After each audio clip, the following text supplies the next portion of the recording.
naqueles dias, foi-se Maria apressadamente a caminho da montanha e, entrando na casa de Zacarias, saudou Isabel. Aconteceu que, ao ouvir Isabel a saudação de Maria, a criança lhe saltou no ventre e ela ficou cheia do Espírito Santo. Eu voltei a esse ponto por causa desse cheia do Espírito Santo, porque a maioria não sabe o que isso significa. Pensa que é uma espécie de gás que Deus bota na pessoa. Liga um bico assim, a pessoa fica cheia do Espírito Santo. Não é não?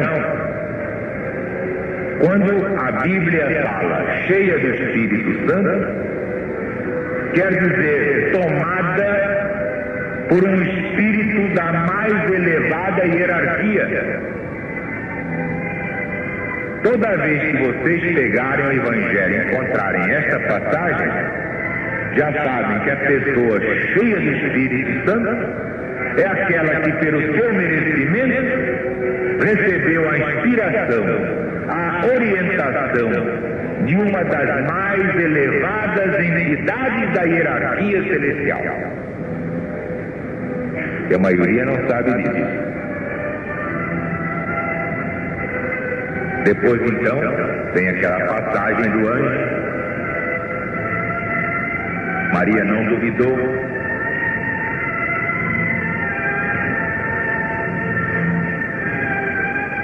Pronunciou as palavras de seu cântico, chamado Magnífica. Passou a história com esse nome, Magnífica. Ficou em companhia de Isabel cerca de 3 meses, depois voltou para sua casa. Entremente chegou a época em que Isabel havia de dar à luz e lhe nasceu o filho. Seus vizinhos e parentes, tendo sabido que o Senhor lhe fizera uma grande misericórdia, se congratularam com ela. No 8º dia, como trouxessem um menino para a circuncisão e lhe fizessem pôr o nome de Zacarias, que era o nome do seu pai, Isabel lhes falou: não, o nome do menino será João. Responderam: mas não há na vossa família quem tem esse nome de João? Então, por acenos, perguntaram ao pai do menino como queria que o menino se chamasse. Zacarias ainda estava mudo e ficaria até cumprir a sua prova. Mas Zacarias pediu uma tabuinha de cera e escreveu: João é o seu nome. Esse fato encheu de espanto a todos os presentes. Pois bem, no mesmo instante se lhe abriu a boca, soltou-se-lhe a língua e ele começou a falar, dando graças a Deus.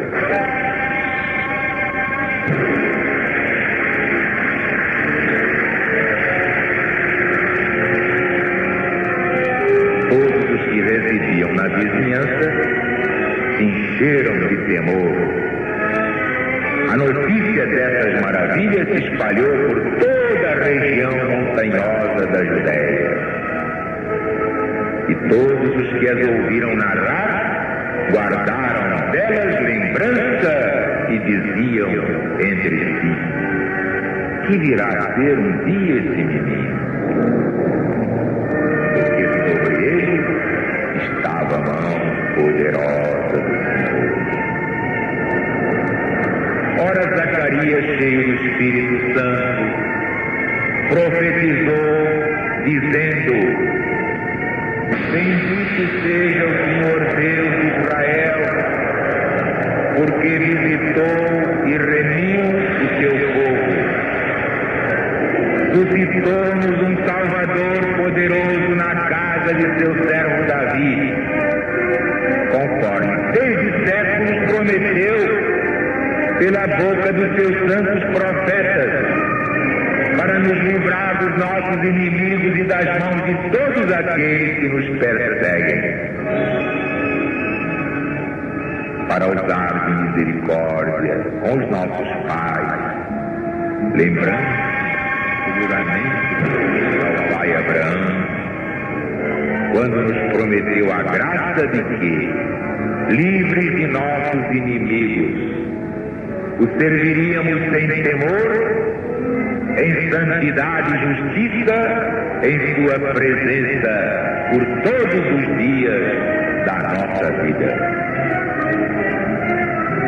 E tu, menino, serás chamado profeta do Altíssimo, irás adiante do Senhor Jesus para lhe preparar os caminhos, para dar a seu povo conhecimento da salvação na remissão dos seus pecados, devido à inexaurível misericórdia de nosso Deus, graças à qual a aurora que vem do alto nos visitou para iluminar todos aqueles que jazem na treva e na sombra da morte, e para dirigir os nossos passos pelos caminhos da paz.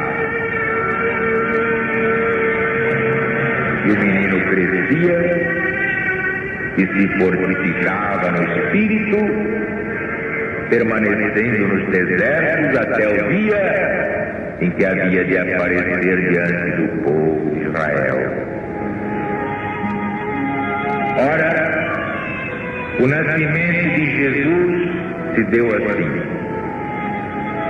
Estando Maria desposada com José, verificou-se que ela concedera, por virtude do Espírito Santo, antes que houvessem coabitado. José, seu esposo, sendo justo, não a querendo difamar, resolveu abandoná-la secretamente. Mas quando pensava nisso, um anjo do Senhor lhe apareceu e disse: José, filho de Davi, não temas receber Maria por esposa, porque o que nela se gerou foi obra do Divino Espírito Santo. Porque de Maria nascerá um filho, a quem darás o nome de Jesus, que significa o Salvador. Porque ele salvará seu povo. Tudo que ha sido feito foi para cumprimento do que o Senhor dissera pela boca do profeta: uma virgem concederá, dará à luz um filho, que se chamará Emanuel, quer dizer Deus conosco. Então José fez o que o anjo do Senhor lhe ordenou. Aceitou Maria por esposa, mas não a conheceu, até que ela deu à luz seu filho, a quem deu o nome de Jesus. Prestem bem atenção. Quando se diz Maria desposada, não quer dizer que já estava casada, não. Estava compromissada, estava noiva oficial de José. Ora, por obra das forças espirituais, houve aquela aparência de gravidez que convinha aparecer aos olhos de todos, aquela gravidez.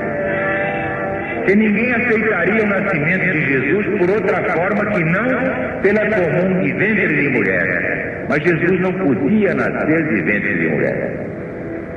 Eu sempre costumo dizer, não é derogação da lei, ao contrário, é cumprimento da lei natural. Quando uma entidade chega à categoria de Cristo planetário, não pode mais nascer de ventre de mulher. O que aconteceria? Desintegraria a própria criatura que lhe servisse de mãe. Eu costumo fazer a comparação para tornar bem claro isso. Por que Jesus não podia nascer de ventre de mulher? Porque o sol não cabe na lua. Experimentem botar o sol dentro da lua. Não é possível. Não houve derogação da lei. Ao contrário, cumprimento da lei. Mas era necessário que houvesse aquela aparência de gravidez. Então, os espíritos que conhecem os fluidos deram aquela aparência. A tal ponto que o próprio José ficou apavorado, pois se não tinha havido nenhum contato, como é que Maria apareceu assim? Então, ele, na sua ingenuidade, achou que ela deu um passo falso. Então, queria deixá-la secretamente, para não criar caso, não difamá-la. Foi necessário vir um anjo, isto é, um espírito de luz, para dizer: José, deixa de bobagem, não é nada do que você está pensando, ela está intacta na sua virgindade. Vai nascer uma criatura que darás o nome de Jesus, assim, o que realmente significa Salvador, que salvará seu povo. Jesus não nasceu pelos processos comuns, por isso é que Maria era virgem.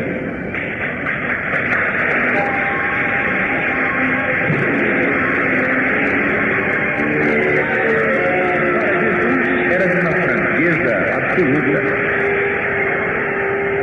Que aquilo que é verdade não pode deixar de ser verdade. Jesus era a maior potência planetária. Então, quando ele disse, com referência a João Batista, é o maior dos nascidos de ventre de mulher, se ele tivesse nascido de ventre de mulher, então seria menor, inferior ao próprio João Batista. Para quem tem olhos de ver, está aí a explicação. Jesus não nasceu de ventre de mulher.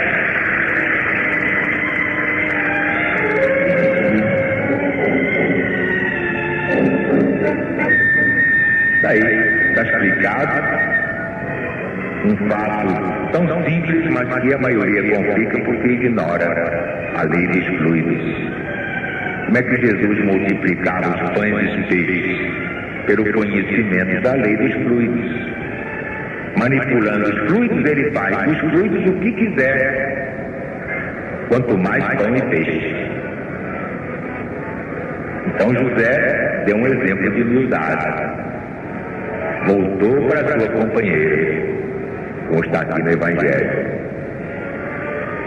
Ora, sucedeu que por aqueles dias foi publicado um decreto de César Augusto para o recenseamento de toda a população. Esse primeiro recenseamento foi realizado por Quirinio, governador da Síria. Todos iam fazer suas declarações, cada um na sua própria cidade.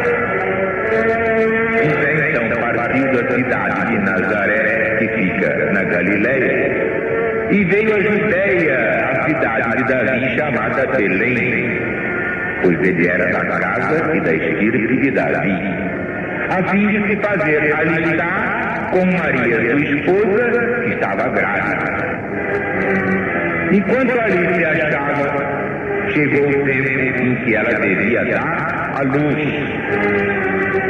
Maria teve seu filho primogênito, o envolveu em faixas e o deitou na manjedoura por não haver lugar para eles na hospedaria. Outro ponto que merece toda a explicação.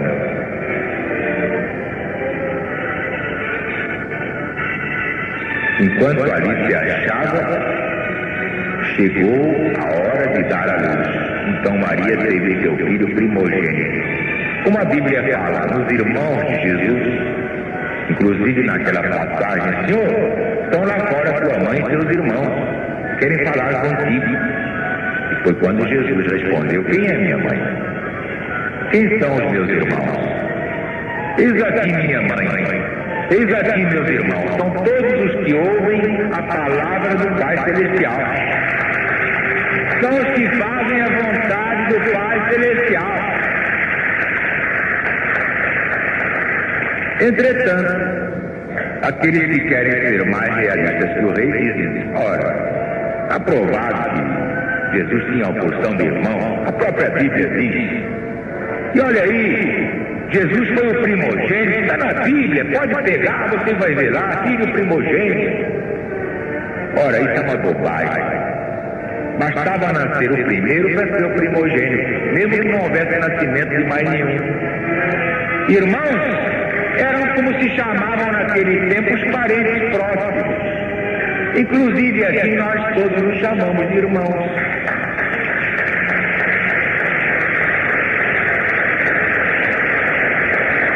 Agora imagine se minha mãe fosse mãe de todos vocês. É o caso do primogênito, é uma tradição do Oriente. E era tão grande essa tradição, vou dar um exemplo, porque para isso eu nasci nessa linha, para dar a verdade todinha. Rimou e é verdade. O primogênito tem tanto valor para o oriental que ele passa a tomar o nome da mãe. O nome da mãe desaparece. Por exemplo, Habib é o nome do primogênito. Digamos que o nome da mãe dele seja Mariana. No justo instante em que nasce o primogênito, ela deixa de ser Mariana para ser Habib, quer dizer, a mãe de Habib. É verdade ou não é? Está aí um homem que conhece o assunto. De modo que o fato de Jesus ser o primogênito não quer dizer que tivesse outros irmãos filhos da Virgem Santíssima, absolutamente. E quanto aos irmãos, eram os primos, eram os parentes próximos e eram os discípulos, porque também todos se chamavam assim, irmãos, como na LBB. Sai dessa, não tem saída.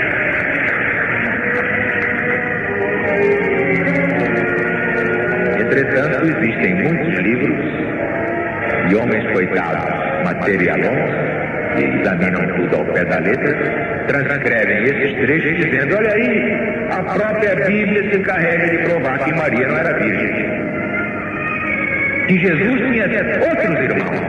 Jesus era apenas o primogênito, o mais velho, que nasceu primeiro, gerado primeiro, quer dizer, primeiro, gênito, gerado. Ora, meu Deus do céu, tudo isso é infantilidade de quem não conhece o Evangelho. Mas por que é que eles não explicam? Porque não sabem. Mas nós estamos aqui, nós legionários, estamos aqui para dar toda a verdade sem mistério. E o povo não quer saber de mistério, o povo quer simplesmente a verdade.